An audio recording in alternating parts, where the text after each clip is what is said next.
Saudara, harga perhiasan di kota Banda Aceh mengalami penurunan. Sebelumnya, satu mayam perhiasan emas dijual seharga 3 juta rupiah per mayam atau per 3,3 gram. Kini turun menjadi 2,8 juta per mayam belum termasuk ongkos pembuatan.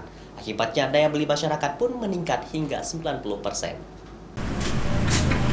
Harga perhiasan emas di pasar tradisional di Kota Banda Aceh mengalami penurunan.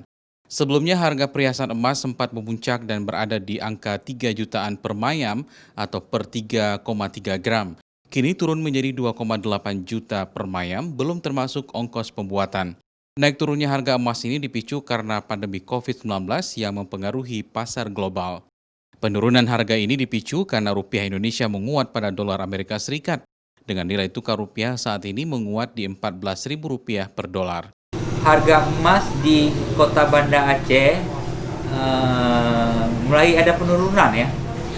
Dari harga kemarin tuh harga di angka 3 jutaan, sekarang sudah menyentuh di angka 2.800.000 belum termasuk ongkos pembuatan. Kalau untuk daya beli masyarakat, saya lihat udah 2 hari ini dominannya 90% beli, 10% jual.